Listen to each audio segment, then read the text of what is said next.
Peaky Blinders is officially turning 10 years old. This dang TV show came out 10 freaking years ago.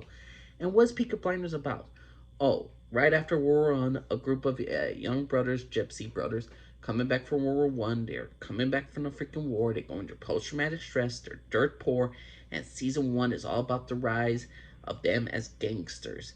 They're a gang called the Peaky Dang Blinders. They wear a freaking hat. They have razor blades in their hats, and they scar their enemies' eyes.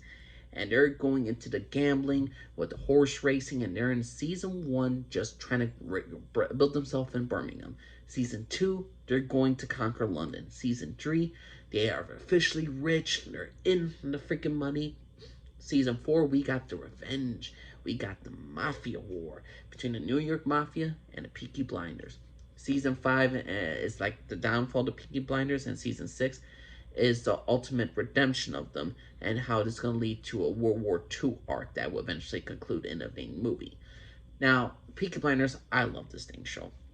The characters played by Helen McCrory, may she rest in peace, was great as Aunt Polly. I love Tommy. I love the Shelby family. I love Arthur. I love Ada. I love John. I enjoy John. I don't love him like most fans do. And the thing is, though, Peaky Blinders has such an iconic vibe to it. Peaky Blinders and Boardwalk Empire have such a similar feel to it. The thing is, though, with Peaky Blinders, I always found the beginning when I was rewatching the show was so much better than the ending.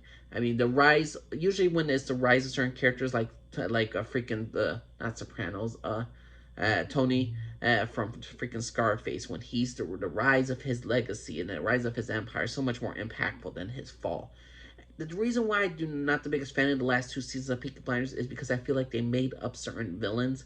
I and what I mean by that, they literally made like certain instances in the previous seasons to like, hey, let's have this conflict for the sake of conflict.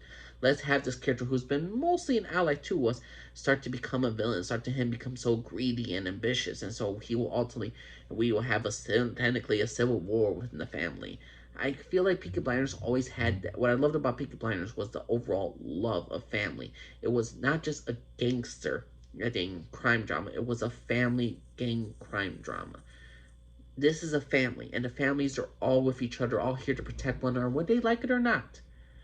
We got to one character whose wife doesn't want to have guns. We got one character who completely hates how her brothers make their money and all that stuff.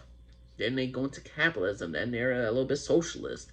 They are a family either way, and that's what got me into Peaky Blinders. It's a family that you want to see rise to the top, to get from the poor, to come out of the streets, from out of the gutter, to rise to the top and to stay on the top. We wanted that for our characters, and we get it.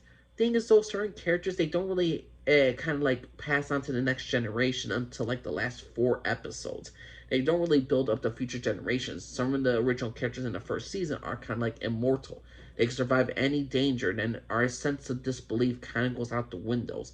I know it's a TV show. I know it's not based off total reality. I know it's a little based off circle accuracy, but there's only so much people could believe of like how many times a guy could get hurt, almost killed, and survive this attack, survive this attack.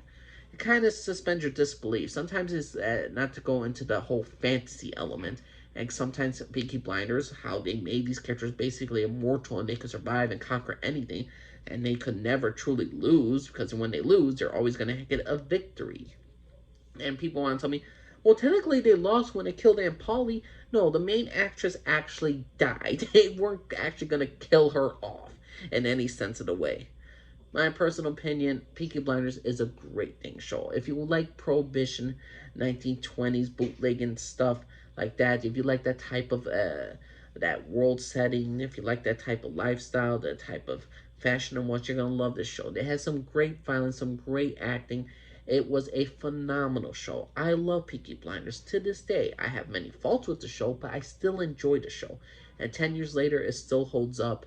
Granted, they took some breaks in between for the seasons, so it's not like 10 seasons worth of shows, it's more like 6. Either way, Peaky Blinders, 10-year anniversary, what can I say? It's a great show. I would say it could have been perfect. It could have been a 9 out of 10, a 10 out of 10 for me. I would give it like an 8.5. I just not the biggest fan of the last two seasons. But that's my personal opinion, everybody. What's your favorite Peaky Blinders character?